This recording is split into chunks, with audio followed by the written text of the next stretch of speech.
How's it going? Hey, listen, so something happened this week that I think that we need to talk about. And it was a report that came out from Duke University about the use of water by the fracking industry and how much they are taking away from the public in terms of water that we could use for drinking, for bathing our children, for watering our grass. And what they're saying is that this industry is basically siphoning off the water that we need for ourselves. And it's something that can't necessarily be reclaimed for our consumption. It has to be reused elsewhere, or it has to be returned really down deep into the earth. That's a problem here in the United States of America, and it's only one prong of the problem with this industry. We have a crisis. We are in a dire crisis when it comes to climate change right now. The vast majority, nearly unanimous majority of scientists, except for I think it's like 2%, are saying that we are at a tipping point. We have hot spots that are forming. This is also a report that came out just within the past month. Hot spots are forming on Earth where it's uninhabitable for people to live because of climate change. And it's because of this industry. We have to take bold steps to move forward as a society in addressing the situation. One of them is Initiative 97 here in the state of Colorado.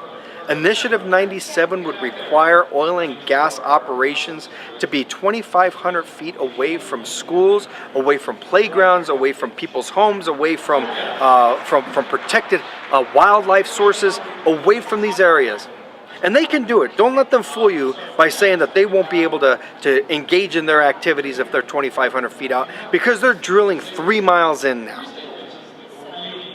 But the 2,500 foot setback is about the health, safety, and welfare of the people and of the environment.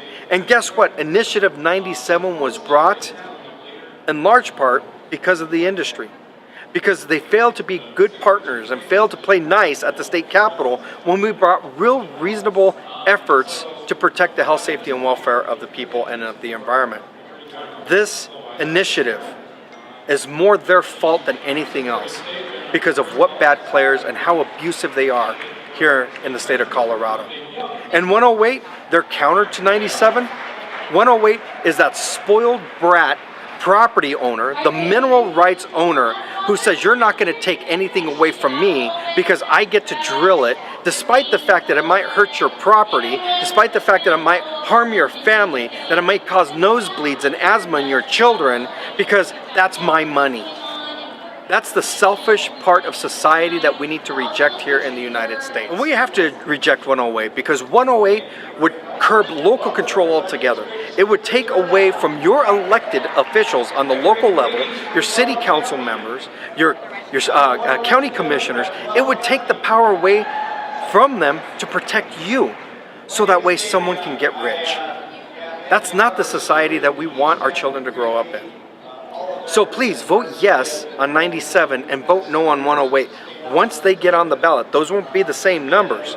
And we'll make sure that we spell it out very clearly which one we vote yes on and which one we vote no on. But right now, let's just keep it in our mind that 108, this ability for property owners to get their money, to get their property, despite your concerns about health, safety, and welfare, that needs to go down.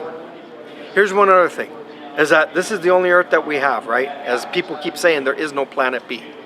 This is it. This Earth here has given us absolutely everything. It has nourished us. It has provided the ability to have cars that run on fossil fuel. But guess what else it's done? It's given us the ability to have renewable energies. The renewable energy industry is growing at an exponential rate all across the country. And we see energy costs are dropping as a result of it. We should no longer be fearful about the loss of fossil fuel industry jobs because of renewable industry.